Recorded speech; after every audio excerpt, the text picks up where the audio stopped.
सभी का खून है शामिल यहाँ की मिट्टी में, किसी के बाप का हिंदुस्तान नहीं है। सभी का खून है शामिल यहाँ की मिट्टी में, किसी का बाप का हिंदुस्तान थोड़ी है।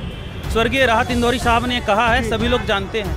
हिंदू खतरे में है, हम खतरे में है, महिला खतरे में है, ये क्या और खतरे में कौन डालते हैं? ये हिंदू डालते हैं, ये मनुस्मृति वाले डालते हैं। तो ये उल्टी बोम है, ये हिंदू खतरे में है करके खत्म होता जा रहा है।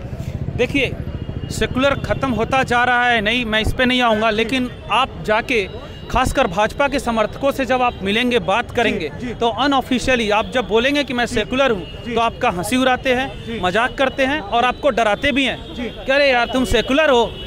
मतलब सेकुलर होना कुछ गलत हो गया क्या? भारत के संविधान में लिखा हुआ है सेकुलरिज्म।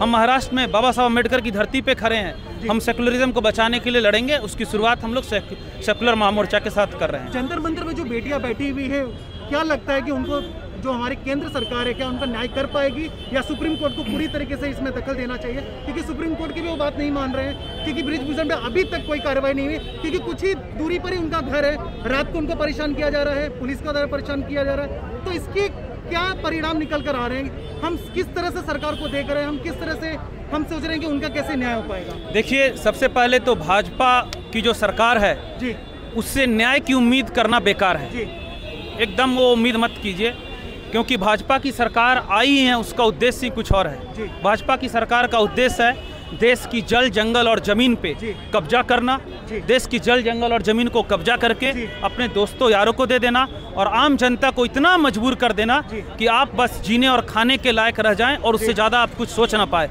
आप अपने अधिकार के बारे में बात ना करें, आप सरकार से सवाल ना पूछे। सरकार से सवाल आप पूछेंगे, आपके सर पर देशद्रोह का ठप्पा मार देंगे और उसके बाद आपके साथ क्या करेंगे इसकी कोई गारंटी नहीं है। सर, अल्पसंख्यकों पर भी बहुत ज़्यादा अटैक कर रहे हैं, क्रिश्चियन पर अटैक कर रहे हैं, मुस्लिम पर अटैक कर रहे हैं, बता रहे हैं कि मुसलमानों से खतरा है, क्रिश्चियन से खतरा है। और यही बात कि इस बार चुनाव में मोदी जी भी बड़ा बजरंगबली का एक बड़ा मुद्दा उठाकर कहे कि बजरंगबली को ताले में बंद करना चाहते हैं। रही बात क्योंकि कांग्रेस कह रही थी कि हम बजरंग दल पर बैन लगाएंगे, लेकिन उन्होंने कहा कि हम बजरंगबली को एक ताले में लगा रहे हैं। ऐसा मोदी सरकार का कहना है। देखिए, सभी का खून है शामिल यहाँ की मिट्टी में, किसी के बाप का हिंदुस्तान नहीं है। सभी का खून है शामिल यहाँ की मिट्टी में, किसी का बाप का हिंदुस्तान थोड़ी है।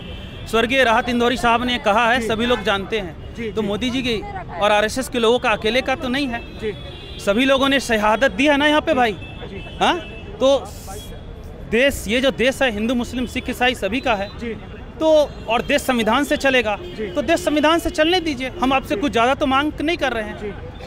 तो देश इससे कब बाहर आएगा, इस सारी मानसिकता को? क्योंकि इन्होंने पिछले 10 सालों में यही मानसिकता इन्होंने भर दिया है लोगों के अंदर, हिंदू मुसलमान। इससे देश कैसे बाहर आएगा? देखिए, सेकुलर महामोर्चा का स्थापना और आधार डालने का मकसद यही है। मैं खुद एक हिंदू हूँ, लेकिन मैं एंटी मोदी हूँ। मैं खुद एक हिंदू हूँ, मैं एंटी आरएसएस हूँ। मैं खुद एक हिंदू हूँ, मैं एंटी बीजेपी हूँ। मेरे को स्वीकार करने में कोई नहीं है। वही बीजेपी धर्म के रास्ते पे चलेगी, उसका साथ दूंगा। आज बीजेपी अधर्म के रास्ते पे चल रही है, उसका साथ नहीं दे सकते। गरीबों को सताती है, अल्पसंख्यक को सताती है। अरे सर, सेकुलर, ये प्रकृति सेकुलर है, बादल सेकुलर है, जब बारिश होगी सबको पानी देगा। सूरज सेकुलर है, ये धरती सेकुलर है। तो मोदी जी कौन सा हिंदू धर्म लेके आ गए जो सेकुलरिज्म के खिलाफ काम करता है? तो इस तरह के चीज़ों को, ये इनका फेलियर है कि इनको बजरंगबली के में सपोर्ट में लेना चाह रहा। सबका धर्म है क्या? जो मतलब कि जो एंटी बीजेपी है उनका कोई धर्म नहीं है क्या? जो कांग्रेस में जो हिंदूवादी लोग हैं, शिवसेना में जो लोग हैं, ये लोग ऐसा एक परसेप्शन बनाना चाह रहे हैं कि जो कुछ दिनों के बाद इनकी नई परिभाषा मार्केट में लॉन्च होने वाली है कि तुम भाजपा के हो तो हिंदू हो, भाजपा के नहीं हो तुम हिंदू नहीं हो। अब हर हिंदू को अब हमें सफाई देना पड़ता है कि तुम्हारा नाम क्या? तो रवि भूषण। अच्छा, तो तुम हिंदू हो, और हिंदू हो तो जनेऊ दिखाओ, गायत्री मंत्र पढ़ के दिखाओ, हनुमान चालीसा पढ़ के दिखाओ। अरे मोदी जी, 2014 से पहले ऐसा नहीं होता था, क्या कर दिए? अब हिंदू को हिंदू होने के प्रमाण हिंदुस्तान में देना पड़ रहा है। तो प्रेस की बात रही, प्रेस की जो फ्रीडम वो है वो 161 नंबर 161 नंबर पे चला गया है।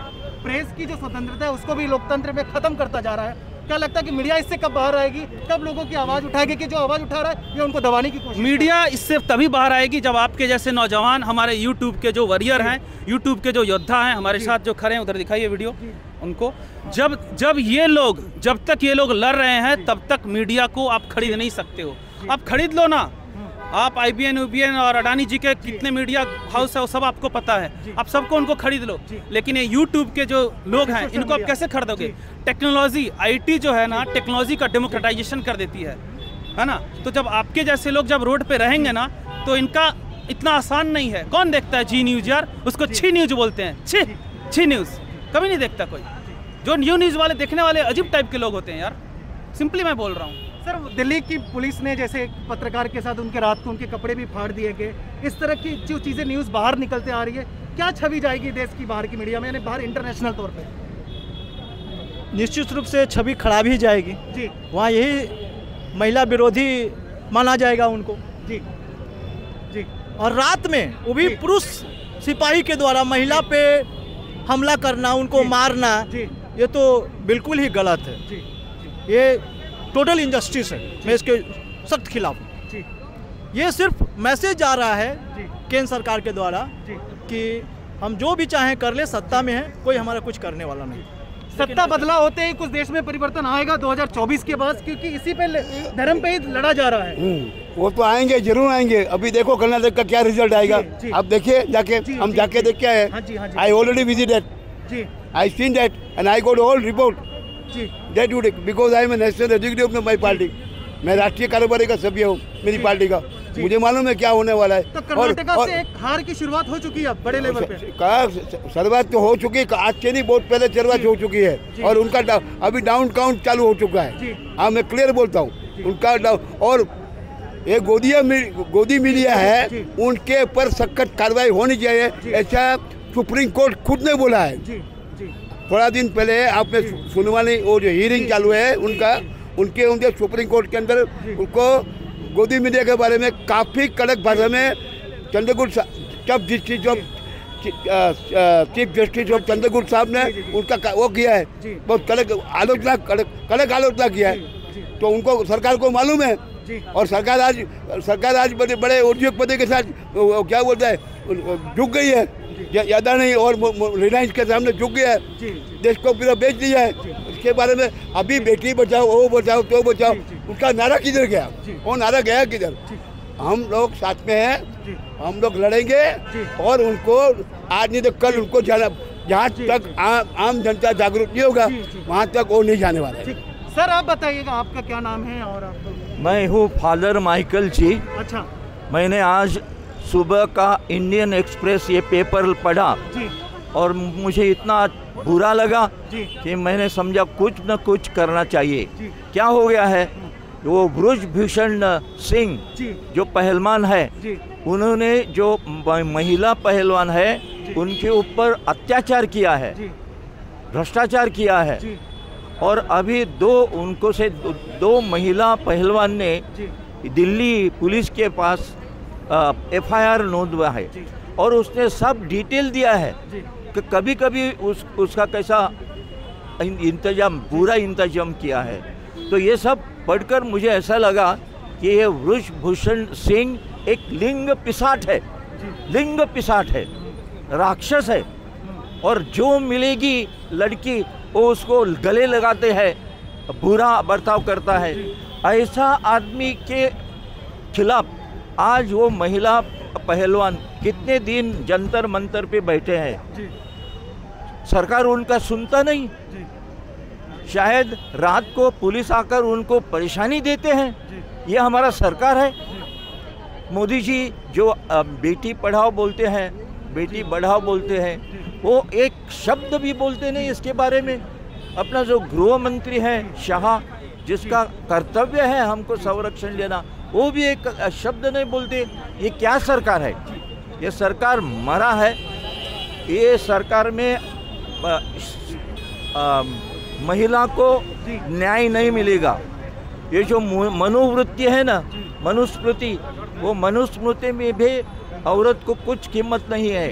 तो ये सरकार कह रही है कि धर्म खतरे में, हिंदू खतरे में है, इसके वजह से ये ज़्यादा करके कई चर्चेस पर अटैक कर रहे हैं, कई मस्जिद पर अटैक कर रहे हैं। इस पर आप क्या कहेंगे? आप? हिंदू खतरे में है, हम खतरे में है, महिला खतरे में है, ये क्या? और खतरे में कौन डालते हैं? ये हिंदू डालते हैं। ये मनुस्मृति वाले डालते हैं। तो ये उल्टी बम है कि हिंदू खतरे में है करके। तो सर इससे बाहर कैसे आ सकता है देश? इससे क्या कैसे बाहर आ सकता है? बाहर आना बहुत मुश्किल है, क्योंकि मोदी ने क्या किया है, लोकसभा में उनके जो खासदार है वो खासदार उनको पैसा देके बेच कर लिया है।